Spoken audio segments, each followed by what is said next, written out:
साबिक वज़ीर-ए-आज़म शाहिद खाकान अब्बासी ने कहा है कि अगर इंतखाबी अमल पर उंगलियां उठीं तो ये मुल्क के मफाद में नहीं होगा, क्योंकि इंतखाबात को मशकूक बनाएंगे तो मुल्क नहीं चलेगा और आइंदा इंतखाबात में कोई जमात 2/3 अक्सरियत तो दूर सादा अक्सरियत भी हासिल नहीं कर सकेगी।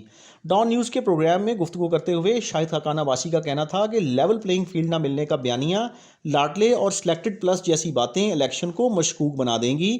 अगर इंतखाबात पर उंगली उठी तो ये मुल्क के मफाद में नहीं होगा, लिहाजा इस तासर को ख़त्म करने की ज़रूरत है। उनका कहना था कि इंतखाबात ने वैसे ही मुश्किलात का बायस बनना है। इंतखाबी अमल पर उंगलियां उठाई गईं तो ये अमल मुल्क को तबाही के रास्ते पर ले जाएगा। आज सबको इक़्तिदार एक तरफ रखकर मुल्क का सोचना होगा। उनका मजीद कहना था कि अगर इंतखाबात को मशकूक बनाएंगे तो मुल्क नहीं चलेगा। हमने बार बार तजर्बे कर लिए हैं और इसके नताइज भी देख चुके हैं।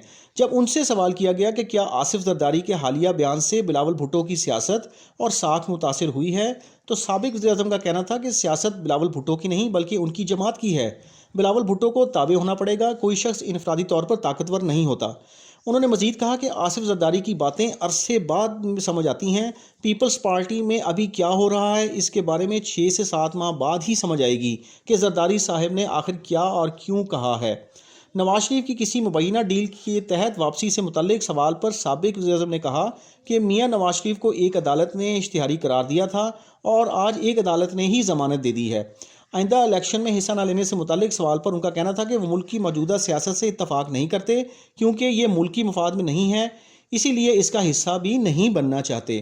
उनका कहना था कि 2018 में एक खराबी के खिलाफ इलेक्शन लड़ा था, लेकिन आज सिर्फ इक़्तिदार के लिए इंतखाबात लड़े जा रहे हैं। सिर्फ इक़्तिदार के हसूल की कोशिश करेंगे तो कुछ नहीं मिलेगा।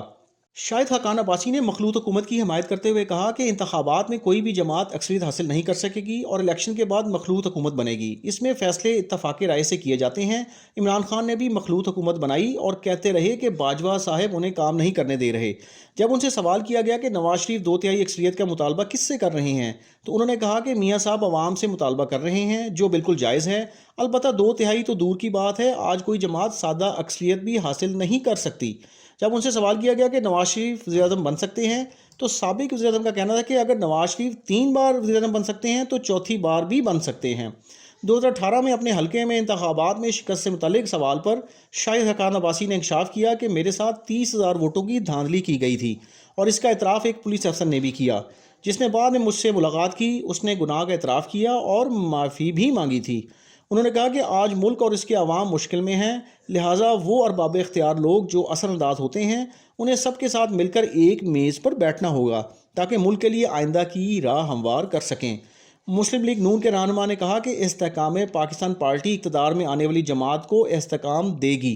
बलूचिस्तान की सियासत और इसमें मुस्लिम लीग नून के किरदार के हवाले से साबिक वज़ीर-ए-आज़म का कहना था कि आइंदा इंतखाबात के बाद बलूचिस्तान में बाप पार्टी ने बाप का किरदार अदा करना है।